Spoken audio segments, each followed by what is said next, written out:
Let's keep this going. Let's go to Linkin Park, The Emptiness Machine. Now, a little bit of backstory for this song. Like, I'm not like the biggest Linkin Park fan. I don't know their catalog. I don't know their history. I know certain things. And I know that they've had a massive, massive following and have a very devoted fan base. And people feel, very strongly about the moves they make in their music. And like, that is dope to see.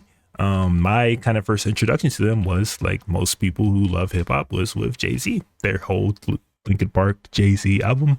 And that kind of made me dive into a little bit more of their stuff. And like, I like them. I think they're a cool band. I just not like that well versed in everything that's surrounding them like some people are.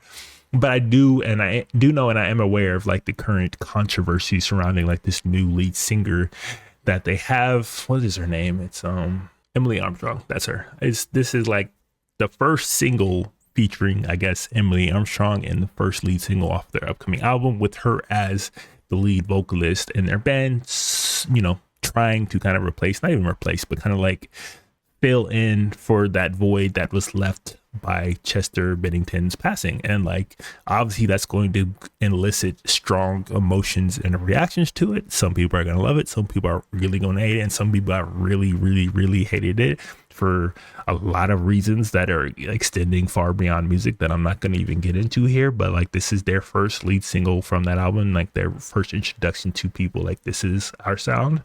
This is our vocalist, and this is where we're going to be heading in that direction. So in that sense, I'm very curious to kind of see and hear exactly what they're doing and what they're going to sound like and what direction they're going to be heading, because to kind of fill you can't fill the shoes of somebody like a Chester Bennington who's, garnered so much love and following and goodwill over the years, and like how his identity is so tied to this band, and the band is so tied to his identity. So like, it's always a conversation and the question of how a band who suffers a loss in the manner and direction that they did, and like the severity that they did, how are they going to continue? Can they continue? Should they continue? And that's always a conversation that a lot of people have had, and they've obviously decided to continue with this project and the band. And like, I'm interested to see if this is going to be a good direction or not. And I'm sure people have a lot of feelings about this one. Let's go.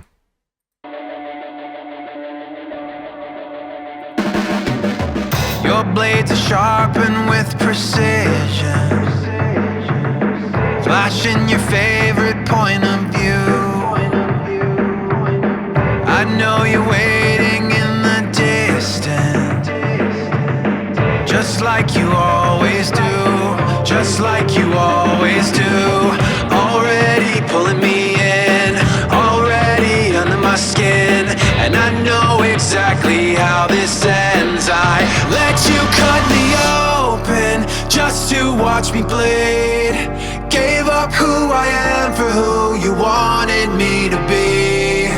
Don't know why I'm hoping. I mean, that is one unique aspect of like Linkin Park as a band. I always thought is that they have, even though Chester Bennington is like is the lead vocalist per se, like they've always had two. They've had two lead vocalists. Mike Shinoda, I think that's how you say his name, has always been like the 1 and 2 with Chester Bennington. They were like the 1 and 2 punch that you'd get in their music and songs. So like, I do think that is one very unique aspect of this band, is that just because they lost Chester Bennington doesn't mean that they lost all their vocals and their vocalists, because obviously Mike is such a big part of that and always has been. So like, I feel like that loss would be maybe a little bit easier to kind of move on from, because he is still there. And if you can find somebody who also has kind of like dynamic like he had with Chester, it could be good. That's definitely one interesting aspect of a band that stands out from others. What I won't receive, falling for the promise of the emptiness machine. The emptiness machine.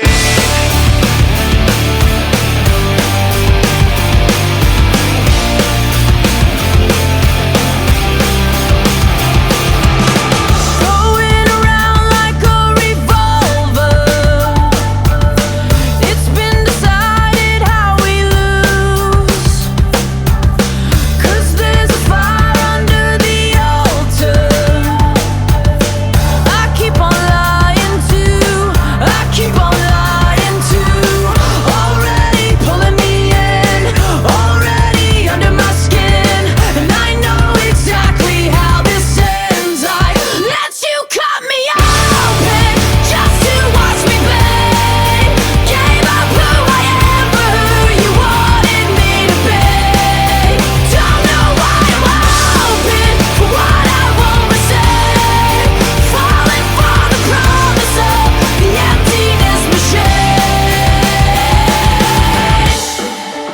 mean, her vocals sound good. Like, she's got a great voice. She's got a absolutely great voice, and it feels like she nails the kind of energy that you would want from like a Linkin Park, especially when she's like going full tilt with the vocals, going all out.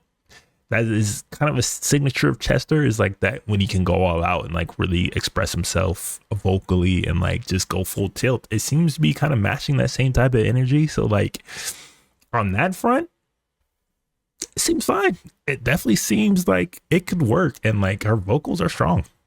Her vocals are very strong. She brings the energy. She brings a different kind of energy that Mike brings to the song, and like that kind of duality, which stands out for Linkin Park, seems to be working here as well. So like, so far so good. I only wanted to be part of something. I only wanted to be part of. I only wanted to be part of something. I only wanted to be part of. I only wanted to be part of something. I only wanted to be part. Let you cut me open just to watch me play. Gave up who I am for who you wanted me to be. Don't know why I'm open, so fucking naive. Falling for the promise of the emptiness machine. The emptiness machine. The emptiness machine. The emptiness machine.